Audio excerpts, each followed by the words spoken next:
What is it? What is it? Not the eye. Not the eye. It's staring right at me. That one single eye. It's watching me. Yes, I'm here to talk about eye symbolism in Zelda. We've seen it from the original Zelda games to our modern Zelda games. But what is the significance of this phenomenon? As they say, the eye is the window into the soul. Freaked out yet? Nah, I don't think so. Many enemies, switches, backgrounds, and even NPCs have this symbolic eye.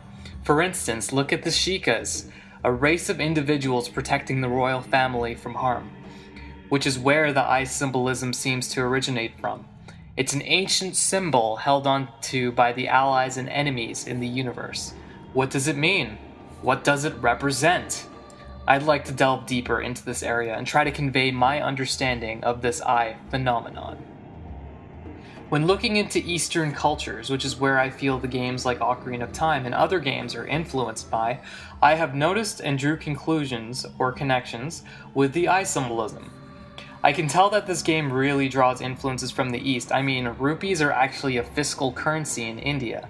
Sheik, who is Zelda in disguise, spoiler spoiler, means prince in Arabic, which is weird because she's a princess. The Gerudo race also appears to have a Middle Eastern descent, as well as the evil king himself, Ganondorf, who was the only male member of the race in Ocarina of Time. It's said that only one male Gerudo is born every 100 years. I can draw a harem reference here, can't you? One evil dude surrounded by a bunch of chicks, bowing down to his will. I mean, come on, they even live in the desert. Even polytheism is a thing, with multiple deities like Faror, Neru, and Din, which draws on the idea of multiple religions where multiple gods exist, but that's another discussion entirely. Lastly, there are 7 sages, which reflects concepts in astronomy in the Hindu religion. Anyways, I think I've convinced you. Maybe, but I'm not quite sure if I have. The eye is significant across multiple cultures as a symbol in multiple areas of the world. I'm going to only cover one of the eye symbols though, even though there are many that exist. First of all, there is the third eye, which represents all of your senses working together for a much larger purpose. Kind of like having a super eye that can feel every sensory aspect of the body. Sounds vague, right? It also represents insight into things like when you touch something or feel emotions of others. It interprets all the energy around us, kind of like chakra in Naruto or power levels in Dragon Ball Z. No, I am not making an over 9,000 joke. Auras can be sensed by the third eye as well. Another factor is that it can allow someone to predict the future or have insights into future events. But how the heck does this relate to Zelda? This correlates with Zelda's theme of time travel, especially in Ocarina of Time. It may represent the view of the future with the parallel of adult Link and young Link. It could also represent wisdom, which is why the Sheikah tribe uses it as a symbol. Even in the Skyward Sword, Impa, a member of the tribe, was a guardian of the goddess Hylia.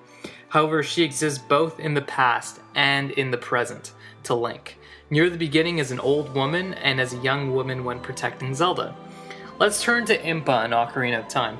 It boggles my mind that she never aged in Ocarina of Time and remained looking the same even when Link was an adult. This is not counting the fact that she has, well, white hair, because that could be like any character in the Zelda series. Every other character grew older, but she looks exactly the same. Well, not counting Saria, because Kokiri's kids stay forever. Yay! Perhaps she knew some of the events that were going to happen before they happened?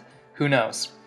It might be a tribe of time travelers who board the Tartarus to get around places. Anyways, let's talk about the Lens of Truth. If we go back to what we were saying before, the Lens of Truth gives a third eye to Link, making him able to sense energy for objects that aren't available to the naked eye. It enhances his senses when exploring areas like the well or the Shadow Temple. What about the enemies in this game? Some of them possess that one eye. Perhaps their senses have been enhanced as well, and they were given a gift of having multiple senses? Some bosses in this game have this eye, as well as Goma and Bongo Bongo. But why? With Bongo Bongo, it looks like he was tortured and decapitated, and an eye grew in the place of where his head should be. Ew. Maybe this could represent some sort of awakening in these enemies.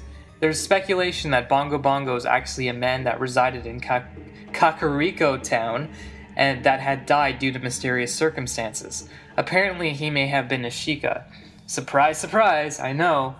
That could see the truth, and his house is where the well is now currently. That's why the lens of truth can be found in that well. Oh, those all-seeing Sheikahs and their third eye symbols. His evil spirit now resides in the Shadow Temple. Perhaps it was banished there. Who knows?